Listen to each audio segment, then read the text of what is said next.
Ya, pemirsa, Kementerian Energi dan Sumber Daya Mineral memberikan sanksi tegas berupa larangan ekspor terhadap 34 perusahaan batubara yang tidak memenuhi kewajiban pasokan batubara untuk kepentingan dalam negeri atau domestic market obligation.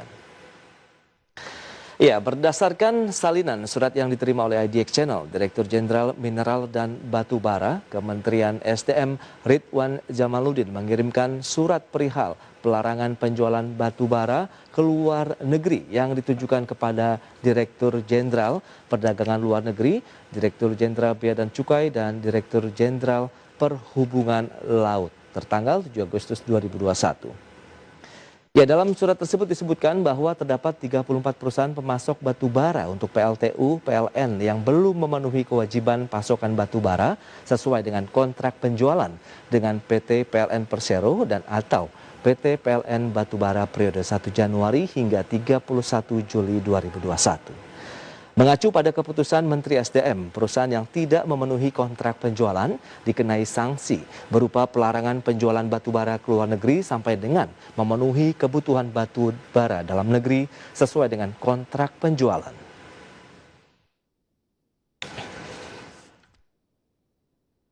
Baik, pemirsa, untuk membahas tema kita kali ini sudah tersambung melalui line Zoom ini bersama dengan Bapak Hendra Sinadia. Beliau adalah Direktur Eksekutif Asosiasi Pertambangan Batubara Indonesia atau APBI.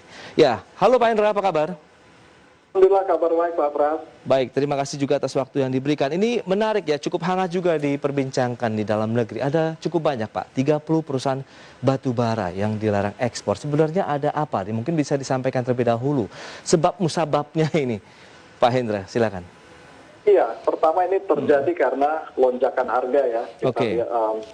Kita bersyukur batubara di tengah kondisi krisis ya ekonomi ini, kita sektor komoditas batubara dengan harga komoditas yang melonjak tinggi ya di tengah pandemi. Ini kan tentu memberikan anugerah ya buat negara kita. Tapi di sisi lain, karena disparitas harga yang tinggi antara harga ekspor dan domestik, terjadi kendala pasokan batubara ke beberapa PLTU, PLN. Ini yang disampaikan oleh PLN yang menyampaikan ke pemerintah. Karena itu pemerintah sebagai regulator tentu mempunyai kewenangan untuk memberikan tindakan tegas berupa sehingga larangan ekspor.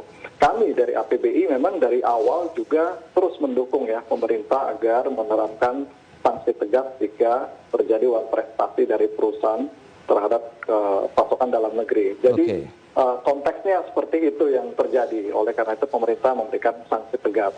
Nah, kami melihat ini tentu adalah sebagai upaya pemerintah yang untuk memastikan pasokan batubara ke dalam negeri bisa terjamin. Meskipun di sisi lain memang pemerintah juga mengharapkan agar ekspor bisa dimaksimalkan ya, karena harga komoditas lagi bagus-bagusnya. Memang dilematis bagi pemerintah, tapi tentu kepentingan dalam negeri, pasokan kelistrikan ini sangat vital artinya. Nah, kami dari APBI tentu dari 34 perusahaan tersebut, kalau nggak salah ada 4 ya perusahaan anggota kami yang itu yang bunganya perusahaan-perusahaan tersebut itu memiliki track record ya sebagai pemasok batubara ke dalam negeri yang cukup bagus ya selama ini ya. Kita lihat track recordnya, bahkan beberapa perusahaan yang di daftar tersebut yang sebenarnya persentase pasokan DMO-nya itu melebihi dari yang ditargetkan. Sehingga kami melihat tentu apa yang diterapkan oleh pemerintah ini kemungkinan adalah karena pelaksanaan kontraktual antara pemasok dengan PLN ini yang di lapangan mengalami hambatan ya, di lapangan mengalami hambatan. Dan tentu hambatan masing-masing perusahaan itu berbeda, karena ini kan kontraktual ya, B2B antara pemasok dengan PLN. Betul. Berapa hambatan kami dengar ya dari perusahaan-perusahaan ya, antara lain juga faktor cuaca kan yang membuat terkendala pengapalan. Terus ketersediaan kapal juga nih menjadi kendala. Perusahaan-perusahaan kesulitan mendapatkan kapal pengangkut yang tersedia untuk bisa mengangkut batubara ke pasokan. Baik. Belum di lapangan juga ya, ada kendala di jetty apa ya, administrasi kapal, banyak lah.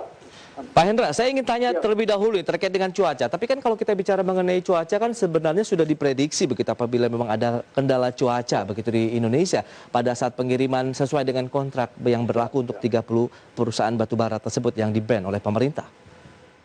Ya tentu ini salah satu ya, bukan cuaca menjadi alasan utama tentunya. Oke. Sebutkan bahwa pelaksanaan dalam detail di lapangan ada hambatan-hambatan ya, antara lain juga faktor cuaca. Karena kami mendapat informasi dari beberapa anggota-anggota kami juga tentunya. Baik. Mereka mendapatkan notis ya dari Kementerian Perhubungan Laut di periode tertentu, khususnya di Agustus ini ya. Oke. Ada beberapa himbauan agar larangan melaut untuk beberapa waktu. Nah, ini juga berpengaruh. Kemudian ketersediaan kapal yang paling vital nih, Mas. Ketersediaan kapal itu kapal yang tersedia sangat sedikit ya. Boleh. Nah, ini membuat Itu dia. kesulitan perusahaan untuk ya.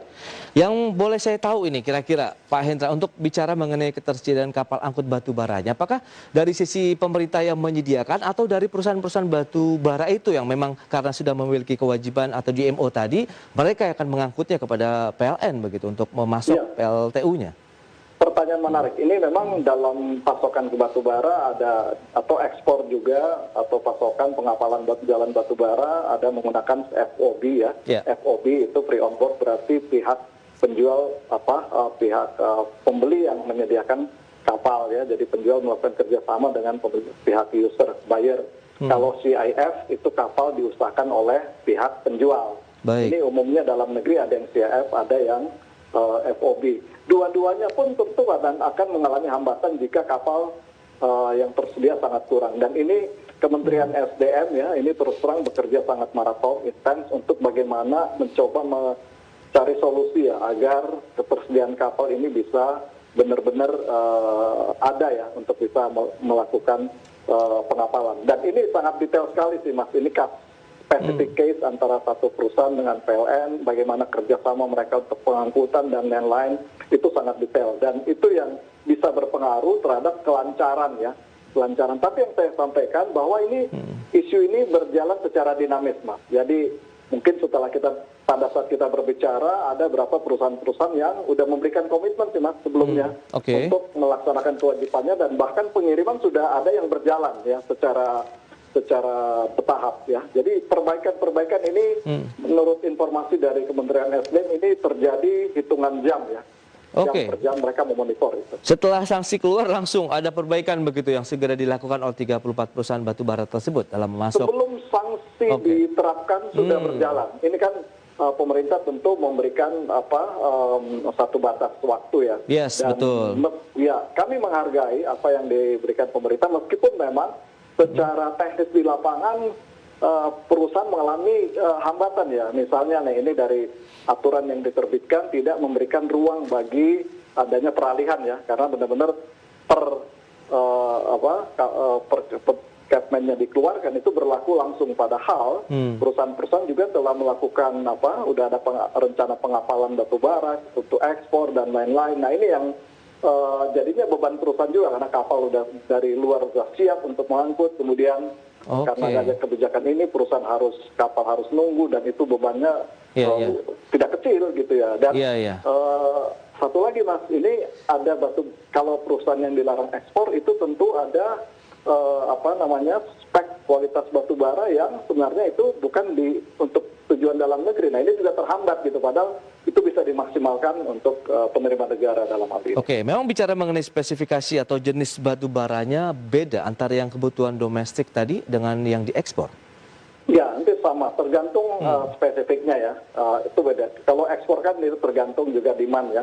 Kebanyakan kita ngambil rata-rata aja, kalau dalam negeri itu range-nya ada di antara 4.500 4.700, dan itu sangat spesifik kualitas antara pemasok dan juga pembeli PLN. Nah, yang saya sampaikan tadi, ini larangan ekspor memang diberlakukan bagi perusahaan yang tidak melaksanakan komitmennya. Jadi satu perusahaan tersebut, misalnya mereka punya komitmen ke PLN sekian sekian ratus ribu ton misalnya. Nah, yang sisanya yang seharusnya bisa dilakukan untuk ekspor karena memang udah kualitas itu untuk komitmen ekspor ya, juga akhirnya terhambat gitu ya. Baik. Nah, jadi kompleksitas di lapangan juga dialami karena tidak adanya aturan peralihan ya, waktu yang dicukup untuk peralihan. Tapi perusahaan hari per hari, hitungan per jam mereka terus melaksanakan upaya untuk bisa menyelesaikan. Oke, lantas bagaimana dengan sanksi yang berlaku sampai saat ini meskipun upaya-upaya terus dilakukan oleh perusahaan tadi, 34 perusahaan yang tidak boleh melakukan ekspor, Pak Hendra? Terus terang yang berkompeten menjawab adalah pemerintah yang sebagai regulator yang memantau dari waktu ke waktu ya. Dan kami dengar minggu lalu memang ada beberapa perusahaan yang telah melaksanakan komitmen. Tapi sejauh mana pemerintah menerapkan ini di lapangan, tentu pemerintah yang lebih tepat menjawabnya. Tapi dari 34 perusahaan adakah yang memang anggota PBI, Pak? 4 ya anggota kami, dan yang saya sampaikan tadi itu perusahaan-perusahaan tersebut yang selama ini track record memasok ke PLN itu cukup bagus, dan bahkan ada beberapa perusahaan yang besaran persentase kewajiban ke domestiknya lebih besar ya dari yang ditargetkan 25%, tapi karena alasan pelaksanaan kontraktual tadi yang terhambat, ya mereka masuk dalam list. Itu yang saya sampaikan. Oke, berarti memang lebih kepada karena kondisi di lapangan juga yang menjadi salah satu hambatan begitu ya, pendistribusiannya ya. Kita mendorong agar dari sisi user ya, PLN juga melakukan perbaikan-perbaikan, karena kan bukan tidak hanya dari satu sisi ya Mas ya, it takes two to tango ya istilahnya. Jadi dari PLN pun juga ya administrasi, purchasing, planning, fasilitas infrastruktur, bahkan kami dari dulu mendorong PLN untuk membuat fasilitas coal blending ya, facilities, sehingga nanti batubara yang ditampung PLN itu bisa beragam, sehingga tidak jika terjadi hal seperti ini itu bisa dihindari. Dan banyaklah kita mendorong ini harus perbaikan struktural dari pihak user juga, sehingga dua-duanya nih, bukan hanya dari kami aja ya. Win-win solution begitu yang diharapkan ya Pak Hendra ya.